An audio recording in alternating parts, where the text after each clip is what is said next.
Well, Fleur, thank you so much for being here with me on the Entrepreneurial Success Podcast. I am so excited to have this conversation because we're going to talk about something that a lot of people are shying away from, especially these days with all the news and all the antics going on about price rises or cost rises or whatever you want to call it.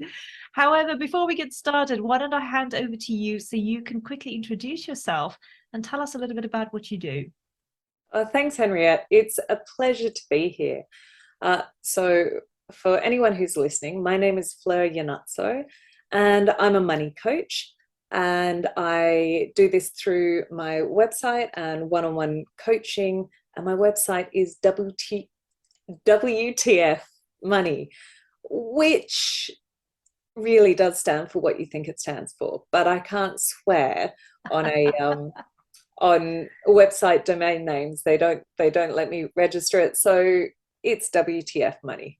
Because sometimes you just need to Get it out there. get it That's out. brilliant. Yeah. I love it. I love it. And I have to say, I think the first time you and I met, I looked at your website and was like, I like this. Straight to the point.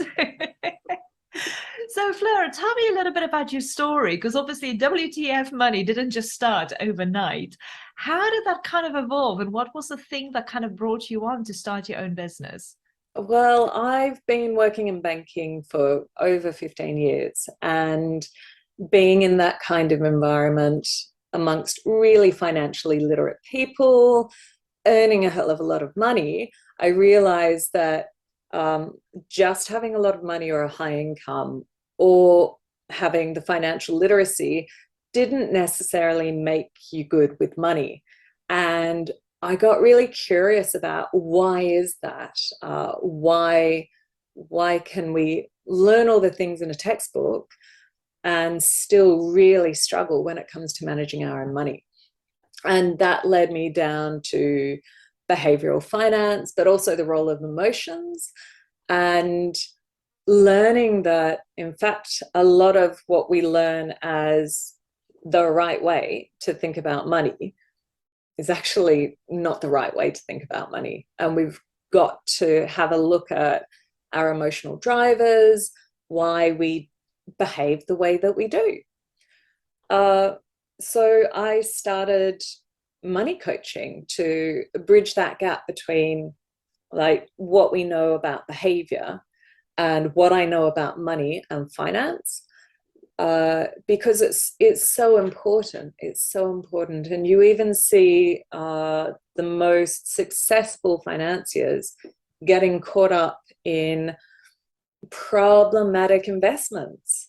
So it really helps to have someone who knows the products, can understand and explain things to you, but also understands that you're a human and you have so many things going on in your life. And chances are you're already good with money, but perhaps you need to change some of your behaviors. And that's where I come in. Amazing. And that's where you started the money coaching as well, because from your experience itself, but also you started seeing that, oh my gosh, people are actually all over the world struggling with the same principle. Mm. And this is what we're going to talk about today, which I find very interesting because the whole mindset thing, but in particular money, because I had that same problem before and it's still something I'm working on. I'm not saying I'm perfect and I've overcome it. It will be an ever ongoing thing that we all need to work on. But that money mindset, I find, is one of the biggest things that can either hold you back or really spur you on to go into the future and really make a success for yourself. Now, money anxiety is the number one thing that a lot of people struggle with, either because I don't have enough, or either just because I don't know where to get the next money from or the next pieces from. And in particular, also, I think a lot of that has to do with the way we were brought up. You Mm. know, the kind of habitual things that we got taught from a young age, the kind of examples that we had from a young age. There's so much evolved around the mindset, but most of it is creating an anxiety for each and every one of us. Yeah. What is your take on that? And what is it that you can share with the audience just to kind of help them go like, oh, this is something I'm struggling with. What can I do? Well, it's definitely something that affects everyone. And anxiety especially can creep up on anyone. I mean, I was putting together this blog post about how to do your own financial checkup. And I realized that I had been avoiding it myself because I had this creeping anxiety that just kind of built up over the last couple of years with everything we've had to deal with. And at the same time, a little voice saying, hey, lady, you're the professional. You should know this stuff. So it doesn't really matter if you're a professional. The anxiety still creeps. And so it really affects everyone. And it's kind of, it's worth recognizing that the work doesn't stop. So you may be sitting here going, but I've been okay with this before. I should know all the answers. I shouldn't be here. I shouldn't be anxious. And yet you are. That's okay. Because it really does creep up on us. And also understand that today you are here, you're dealing with something that might have built up over years and years and years. So the messages that we get, it's really interesting to think that your money habits are established by the time you're 7. Like, so think back to when you were 7 years old and all the life that has happened between now and then, and all the patterns that you've laid down, or the behaviors that you've laid down. Trying to change these behaviors, it's not one and done. It's not a quick fix. So give yourself a break. We all need to revisit this every now and then, even if you think you should be doing better than other people. Yeah. And you know what? One of the things that I found very interesting, and I might be wrong for saying this, but this is my perspective and the way I kind of experience it, is specifically when it comes to money and finances. I find that there's kind of like an ebb and flow. Some days you've got bad days and the anxiety kicks in. You go like, and then some days you've got good days and everything is fine and brilliant. And then, maybe a couple of weeks later, you'll dip again. So there's always like this ebb and flow. And I know a lot of people use the term feast or famine almost. Yeah.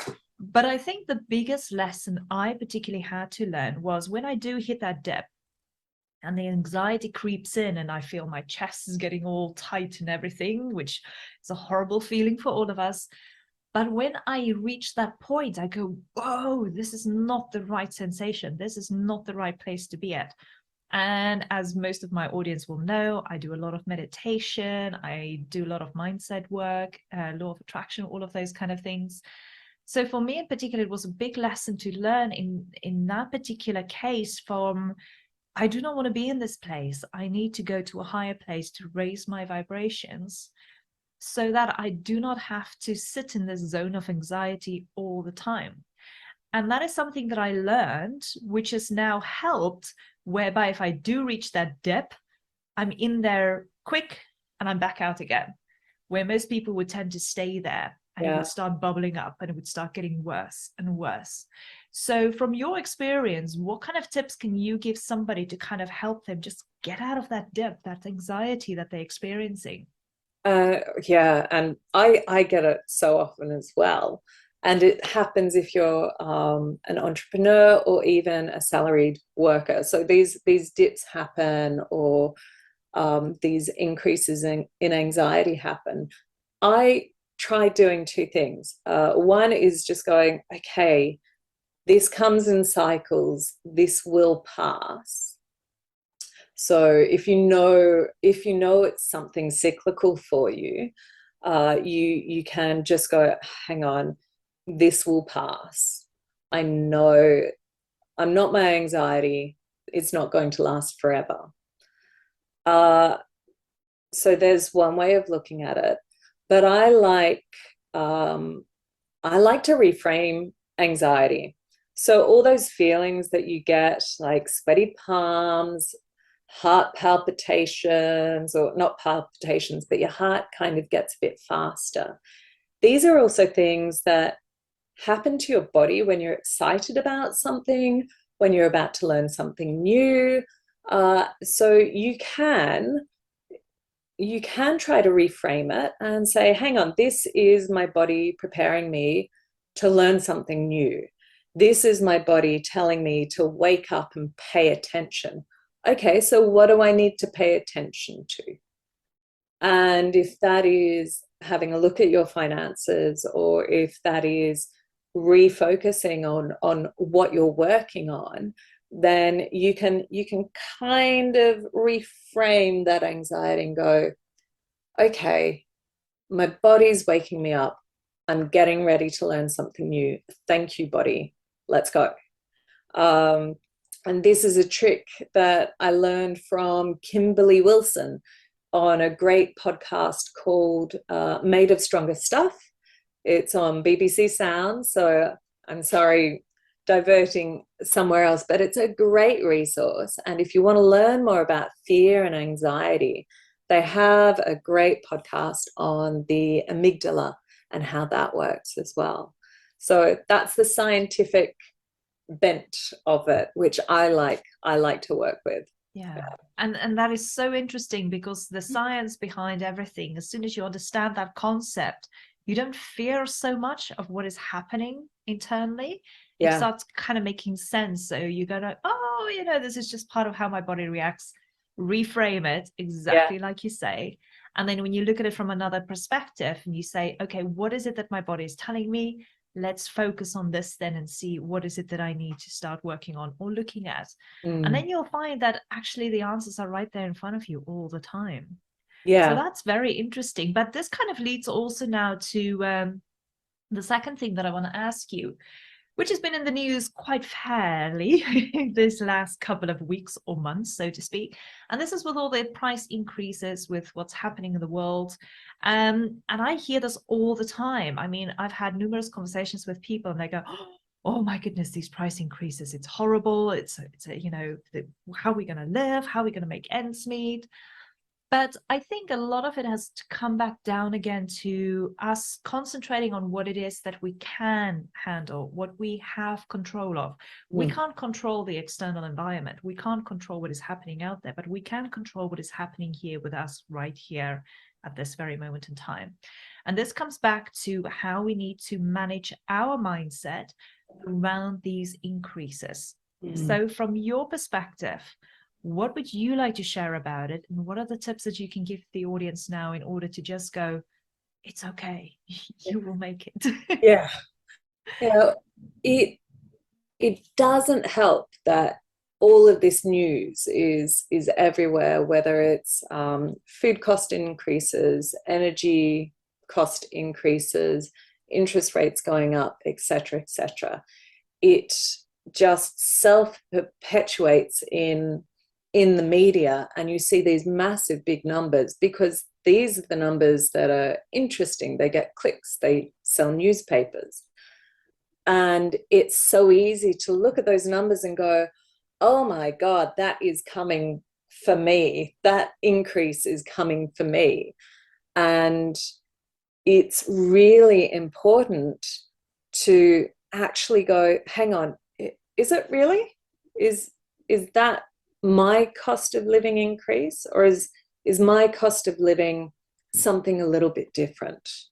And where do I sit when we're talking about average households, or this will go up or that will go up? Actually, hang on, not everything that happens in the papers happens to me. Let's have a look at what is going on with me right now. So I'm all for having just a quick look at your financial situation right now. And I'm not talking about getting an Excel spreadsheet out and having an itemized list of everything that you spend your money on. I mean, something quick. It encompasses what's happening to you right now, what can happen in the near term, what might happen in the medium term, and how are you going in the longer term. And it all sounds pretty big, but it's as quick as possible. I'm all for a quick solution. Uh, so that's why I recommend that people have or do a financial checkup, which is a bit of an assessment of where you are right now. And I'm looking down here because you can do it on a piece of paper like that. And thinking, okay, is this a big worry for me? Is it as big as I thought it was going to be? If it is a big worry for me, what are the next steps I can take? Yeah. Yeah. Yeah. And I love the way you say it, because I do think that, you know, the media portrays the worst case scenario. And with the worst case scenario, we're all like, oh my gosh, and we freak out.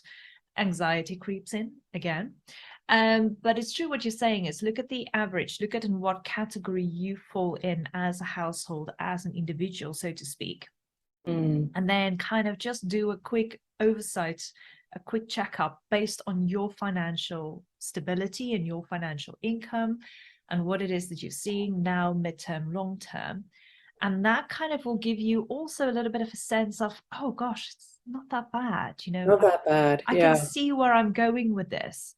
And I think, you know, this is like anything, when you kind of do a little bit of a forecast, but also just see it down on paper and not just jumbled up in your head, it becomes a lot more clearer. And that anxiety, that nervousness, all those kind of negative emotions that's been creeping up, you know, they just start dissipating. And you go, oh gosh, you know, I can breathe. This is okay. Yeah. A silly example about this is every month I do my spreadsheets for my business. And towards the end of the month, I'm looking at my calendar. I'm going, oh my gosh, I've got to do my spreadsheet tomorrow. I don't want to do it. I don't want to do it because, come on, it's a boring task. I will admit it. But because it's in my calendar, I go and do it. And then as soon as I've done it, I'm like, this actually feels really good. I'm really impressed, you know, with what I'm doing. And yeah, and it feels like you're ticking a really good box because you just feel like you're back in control. You Yeah. have that kind of overview, a sense of looking at it from a different perspective. So for me, it's a huge gain, even though I see my calendar and then day creeping up as like, ugh, accounting, I've got to do it. But as soon as I've done it, I am so chuffed I have done it. And I think for everybody, whether you're a business owner or you're an individual working for a salary, you have to do a checkup, because not just will it give you clarity, but it will also ease that anxiety that we spoke about earlier. That Yeah. is my take on it. And that's how I feel about spreadsheets and having a checkup. Oh, I probably shouldn't say this, but as a banker and a money coach, I hate spreadsheets. I hate spreadsheets. Like just opening one up will like send me back to the time where I was a junior analyst and I had to deal with spreadsheets that were hundreds of pages and thousands of lines, and I'd just be sitting there going, oh, this is my idea of hell. So anything that you can do to actually avoid spreadsheets, I'm all up for it. So I'm a big pen and paper person. And if you can manage your money on paper, then yeah, you can do it on a spreadsheet. You can do it in an accounting program. So I get it when people are like, oh, spreadsheets. I don't like them. Yeah, I hear you. Whereas some of my friends live by a spreadsheet, and I look at them and go, how can you do that? That is amazing. But that's their way of Yeah. working. And Yeah. we've all got to find our own way, which works well for us. And that's something I've learned the hard way. Like we get taught what good money management is. It looks nice and clean on a piece of paper and in a spreadsheet or in a textbook again. But actually, good money management, it's about how you manage, whether it's up here, down on paper, what your spending and behavior looks like. Yeah. Yeah. It's so interesting. You know, it's one of those things that people have this concept, this idea of this is what it needs to look like, and I don't really fancy doing it, so I'm just not going to do Yeah. it. Yeah. Yeah. So it's like you say, it's just make it easy for yourself, which I kind of think is, you know, the same thing of what do you want to share next, which is like 3 tips that you want to share with the audience here in order to help them just really start with helping them with their finances, just getting a little bit of more of that clarity that we spoke about and getting rid of that anxiety that's been creeping up. So what are the 3 steps that you want to share here with the audience so they can actually take these on now? Because let's face it, 3 steps are easy to do instead of 10. So what would these steps look like for the audience to start just getting a little bit more control of their finances for clarity and getting rid of that anxiety? Yeah, well, certainly it's deal with the anxiety. Deal with the anxiety first. So make yourself feel a little safer. Get yourself into a safe space, whether you might find being in a private space on your own, that's much safer and that feels safe to you, and have the right tools. And so this is really important. The right tools that you need for a financial checkup is a pen, a piece of paper, and your phone. Your phone with the apps which connect you to your bank, or your pension, the information that you need to do a reasonable checkup. And if you can't get that information straight away, you can just guess it. So yeah, make sure you're in a safe space and you've got the right tools. That's tip number 1. Tip number 2 is, if again it makes you feel safe, do it with a trusted friend or a colleague. I don't recommend doing this with your partner first off, because quite often our significant others are not the safest people to talk to about money straight off. So either do it with another friend who's having a good old freak out about their money situation, or I mean, you can book in for 30 minutes with me if you wanted to, and I can walk people through doing this kind of financial checkup. And 30 minutes is it. It's really all you need. So it's not a really in-depth, bring your life story with you. Yeah. So do it with a trusted friend or colleague if that makes you feel any safer. And my 3rd tip is to choose a framework which works for you. So if you do love a spreadsheet, by all means, go and find a detailed spreadsheet which encourages you to take down as much detail as you can manage. Or the checkup that I like to do is really quick and dirty. You do it on one piece of paper, lots of scribbles, lots of crossing out. It's a whole mess, but you at least get what you need to look at on one piece of paper there. So yeah, definitely choose a framework that works for you. Yeah. And you know what? I love these 3 steps because it is simple. Number 1, choose an environment that is comfortable for you and that you feel safe in. And I think this is one of those things where people feel, oh, I can quickly do it on the tube and I can quickly do it on the train. It's like, no. Whew. Get yourself a nice cup of tea, glass of wine, even if you need to, nobody's judging. And just get a piece of paper and then get the tools, like you said, phone, piece of paper, a pen, done. Yeah. And then if you need that little bit of extra support, is doing it with a trusted friend. I think,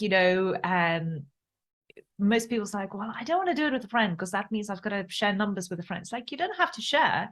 I think, even if you just get somebody who can help you be accountable, like you said, a friend who hasn't looked into their finances, have a conversation with them and say, hey, let's do this together. Let's get together. You do your finance. I do my finances. I'll provide us a cup of tea or a glass of wine each. And we sit and we do it together. I think just that kind of camaraderie and that just kind of ability and energy that you're kind of doing it together really spurs you on to kind of see it through, which is awesome.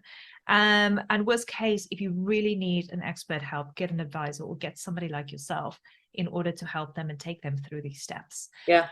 Number 3, the framework. Oh my gosh, spreadsheet girl. I'm one of those. I love a good framework on a spreadsheet, but you don't need a spreadsheet. you can just start up with any framework. And I think this is where a lot of people freak out a little bit as well, because they're gonna, what framework? What do you mean framework? Do I write down my incomes, my expenses, and then just what is left over, or what do I do? But I think, that kind of beautifully leads us over to something you're going to give the audience a little bit later on. But yeah, I think those kind of 3 steps are very easy for somebody just to take on and go, okay, let's do this. Yeah. Let's get rid of this anxiety and get some clarity on what it is that I need to do, or that I need to forecast on. Yeah. It's just make it as easy as possible as you can for yourself. And I just want to touch on the fact that no, you don't need to share the numbers with people. I've done this with people before, and they were, for their own reasons, they didn't want to disclose how much they were earning. I'm like, oh, that's fine. Just write it down on a piece of paper, write it down in front of you. I'll walk you through the calculations you need to make. You can do them and then work out what the number is at the end. It's not important that I see the numbers, or that anyone else sees the numbers. It's important that you see the numbers. Yeah. And that's kind of a trap that we get into getting advisors. Like, you go, okay, you advisor, look at this number and make my decision for me. It doesn't really work that way. You're the one who needs to look at the number, and it will make you feel so much better as well. Yeah, 100%. And like I said, again, this is where the clarity comes in. So it's for nobody else, it's just for you. And I love what you said as well, is maybe doing it with your partner first time around is not a good idea, because let's face it, when there's, talk about finances in the household, sometimes it is a difficult topic to touch upon, especially if you're going through this process for the first time. So I think get that clarity for yourself first. Get rid of that anxiety, which is then going to give you the confidence to say, okay, now let me go and talk to my partner and say, this is what I've come up with. This is what it's looking at. Let's do this together. Or what is the input that you can give? Or what would you like to do? And I think that kind of just helps spurring on that conversation on a more positive note, rather than jamming both heads together and go, oh, horrible, we're never going to do this again. Let's not talk about money in the household, which is, again, another topic. Yeah, well, I'm all about making money conversations easier. And this was something that I just discovered about myself. I was like, I really want to do this. I suggested it to my husband, and he kind of turned around and went, no, don't have time for that. You can do it. Oh, part of me was going, well, we should be doing this together. And then the other part of me thought, well, hang on, that's his thing. This is my worry. I'm going to tackle it my way. And in fact, when I did, it did make it so much easier to just go, because he didn't want to take on my cloud of worry about everything. And so he kind of pushed it back, and it forced me to look at really, what is causing me some stress. And then I was able to go back to him and go, oh, actually, it's this bit here. How can you help? And it just made it so easy for me to talk about it, because I could bring my general anxiety down to a focus. Yeah. And it makes so much sense. And I think for everybody here listening to this, they're going to go, I want to do this. I want to do this now. I want to get to that point. So this leads us to an amazing freebie you've got available for everybody. And I think, this is also going to help with that last little tip you gave about the framework. Yeah. So you've got a financial checkup table for everybody here. Tell us a little bit about that table. What does it look like, and what is it that they can expect to gain from it?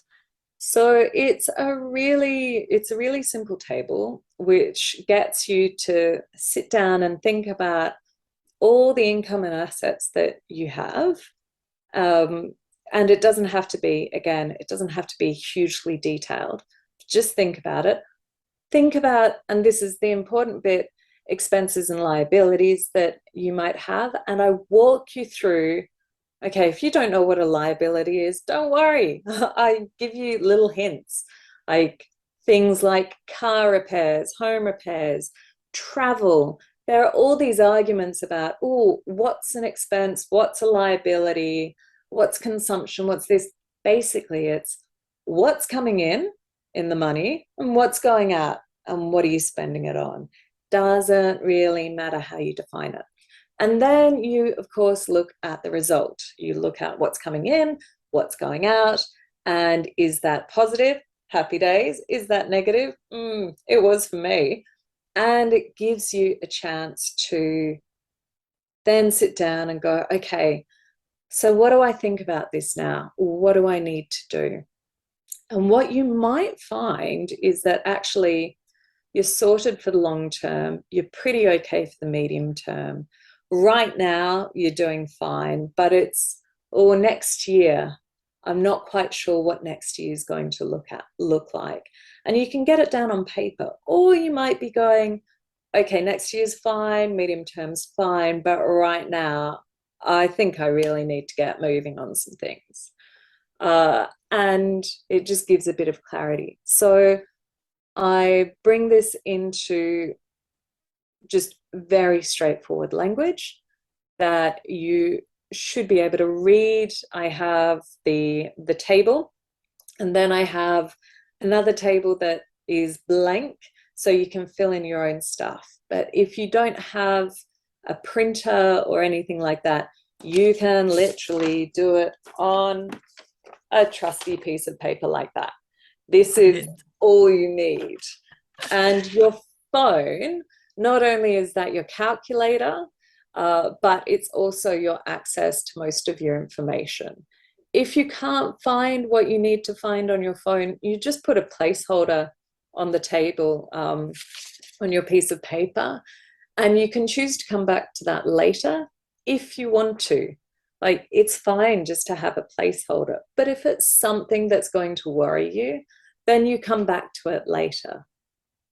It's just about getting things down on paper, working out what you actually need to take action on. Yeah. And thank you so much for making this available, because I think, you know, everybody is going like, oh my gosh, piece of paper, the heck with that. I don't need a notebook. I'm just going to print this off and use this immediately to start off with. So I think it's just going to help people just really getting things on paper, which I know is one of the key things that you always concentrate on. So thank you so much. So for those of you listening, that PDF is available now in the show notes. You can just go click it. It'll open up the document and you can go and download it right there or print it off and just start using it immediately. Fleur is absolutely giving this to you 100%.